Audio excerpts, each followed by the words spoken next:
Lecture 23। Page 1।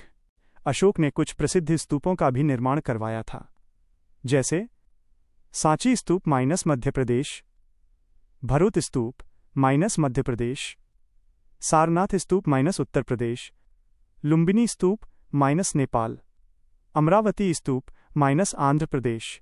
Ashok ने शैलकृत गुफाओं का भी निर्माण करवाया था। ये भारतीय उपमहाद्वीप में प्राथमिक शैलकृत गुफाएं हैं। रॉक कट केव्स, ये गुफाएं कुल 7 हैं। बराबर पर्वत पर बनी 4 गुफाएं। 1. सुदामा, अशोक द्वारा निर्मित। 2. विश्व झोपड़ी, अशोक द्वारा निर्मित। 3. कर्ण चौपड़, अशोक द्वारा निर्मित। 4. लोमश ऋषि, दशरथ द्वारा निर्मित। नागार्जुन पर्वत पर बनी 3 गुफाएं। 1. गोपिका, दशरथ द्वारा निर्मित। 2. वाहियाका, अशोक द्वारा निर्मित। 3. वदीथी, अशोक द्वारा निर्मित। पेज 2। ये गुफाएं अशोक ने अपने शासन के 12वें और 19वें वर्ष बनवाए थे। वर्तमान में ये गुफाएं बिहार के जहानाबाद जिले में हैं।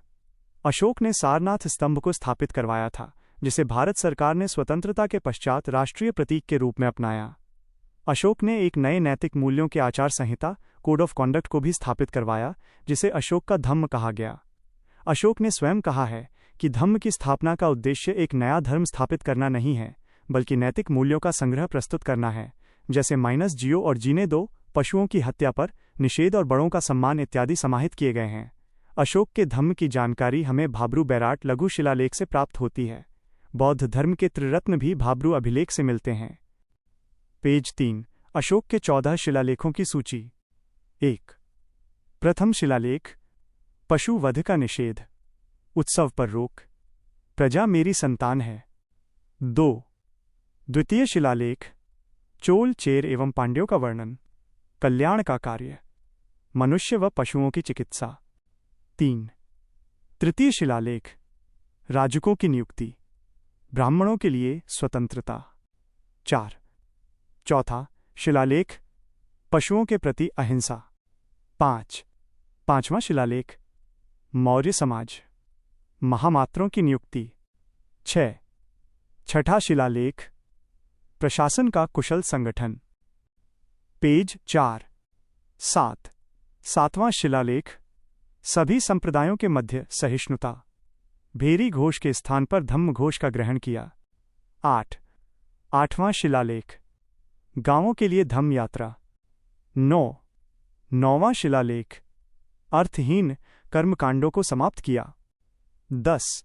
10वां शिलालेख, सामाजिक कल्याण का संदेश। 11. 11वां शिलालेख, अनुदान का वर्णन, राजन एवं धम्म का वर्णन। 12. 12वां शिलालेख, धार्मिक सहिष्णुता। 13.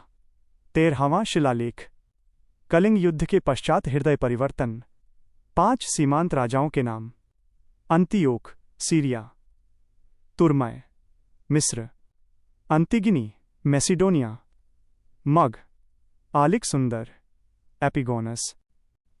पेज 5। 14. 14वां शिलालेख, शिलालेखों के उद्देश्य। पेज 6। अशोक की मृत्यु 232 BC में हुई। अशोक की मृत्यु के पश्चात उनका साम्राज्य 2 भागों में बंट गया। 1. पूर्वी, 2. पश्चिमी। अशोक के उत्तराधिकारी राजा थे। उत्तराधिकारियों के नाम कुणाल, बंधुपालित, दशरथ, संप्रति, वृद्धरथ। इस वंश के अंतिम शासक वृद्धरथ थे। मौर्य साम्राज्य के पतन के कारण एक अशोक के पश्चात उसके उत्तराधिकारी योग्य सिद्ध नहीं हुए, जिससे साम्राज्य का पतन हो गया। 2. कमजोर अर्थव्यवस्था भी मौर्य साम्राज्य के पतन का कारण बनी। 3. मौर्य साम्राज्य की सेना धीरे धीरे कमजोर होती गई। 4. ब्राह्मणों की प्रतिक्रिया भी मौर्य साम्राज्य के पतन का कारण बनी। पेज 7। 5. इतिहासकार रोमिला थापर कहती हैं कि मौर्य साम्राज्य का स्वरूप केंद्रीकृत था, जिसके कारण पतन हुआ। मौर्य प्रशासन। मौर्य प्रशासन के अंतर्गत निम्नलिखित बिंदु शामिल हैं। 1. राजा की स्थिति। 2. साम्राज्य का स्वरूप। 3. सप्तांग सिद्धांत। 4. समाज। 5. धर्म। 6. मौर्य प्रशासन के स्रोत। 7. साम्राज्य का विभाजन। 8. प्रशासन। 9. न्याय प्रशासन। 10. अर्थव्यवस्था। मौर्य प्रशासन के स्रोत। मौर्य प्रशासन की जानकारी मुख्य रूप से 3 स्रोतों से मिलती है। 1. चाणक्य का अर्थशास्त्र। 2. मेगास्थनीज की इंडिका। 3. अशोक के अभिलेख। पेज 8। चाणक्य का अर्थशास्त्र।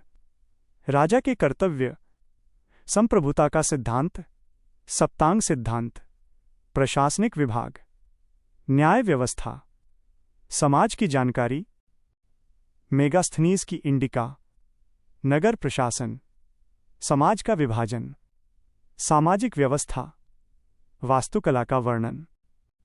राजा की स्थिति। मौर्य साम्राज्य में राजा सबसे शक्तिशाली था। चाणक्य ने उसे राज्य का सबसे प्रमुख अंग बताया है।